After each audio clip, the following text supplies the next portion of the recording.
सास ने बहुओं के बीच किया रसोई का बंटवारा। संयुक्त परिवार में अक्सर छोटे छोटे मुद्दे बड़े विवाद बन जाते हैं।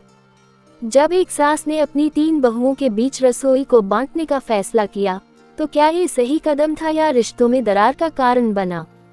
इस कहानी में जानिए परिवार, एकता और समझदारी की असली सीख। चलिए अब कहानी की शुरुआत करते हैं।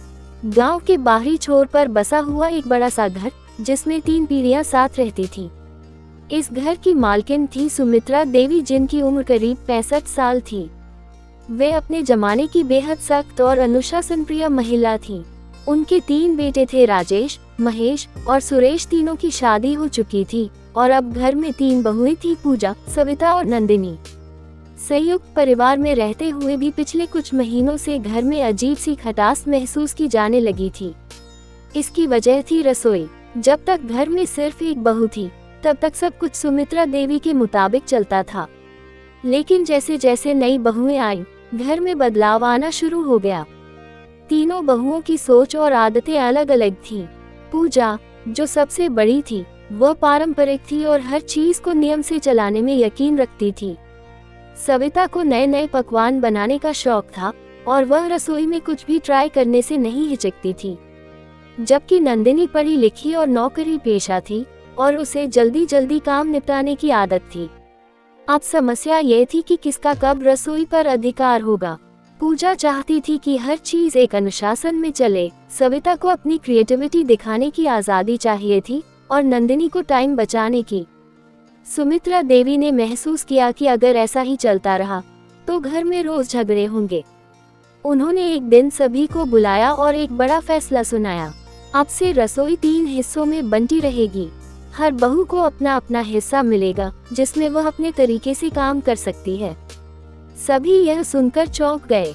पूजा, सविता और नंदिनी ने कभी सोचा भी नहीं था कि एक रसोई भी 3 हिस्सों में बन सकती है।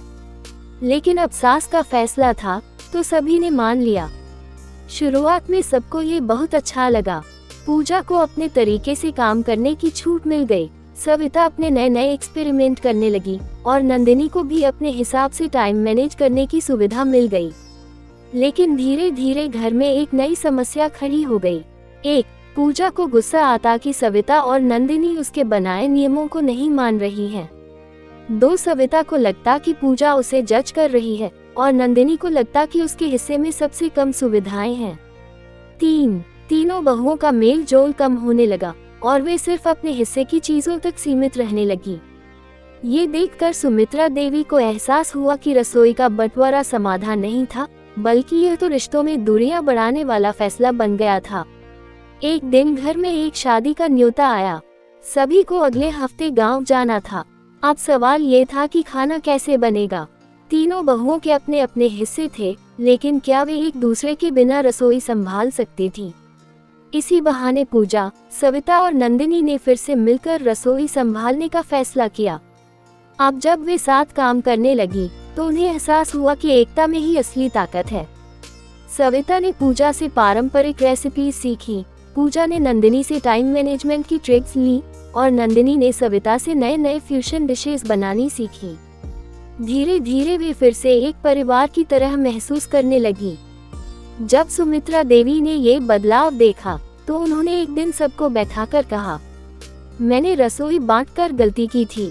परिवार का मतलब बंटवारा नहीं होता, बल्कि एकता होती है।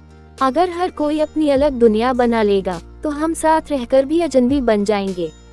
उस दिन से फिर से रसोई एक हो गई और बहुओं ने आपस में सहयोग करके काम करने की ठानी। अब न सिर्फ घर का माहौल अच्छा हुआ, बल्कि सभी के बीच रिश्ते भी मजबूत हो गए।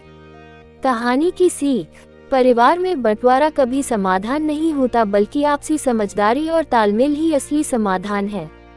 संयुक्त परिवार की सबसे बड़ी ताकत एकता होती है। अगर इसे बनाए रखा जाए तो घर स्वर्ग बन सकता है। बदलाव को स्वीकार करना और मिलकर काम करना ही परिवार को खुशहाल बनाता है। निष्कर्ष, एक छत के नीचे रहना ही परिवार नहीं होता, बल्कि एक दूसरे के साथ खड़ा रहना असली परिवार होता है। क्या आपको भी लगता है कि परिवार में बंटवारा सही समाधान नहीं है? अपनी राय जरूर बताएं।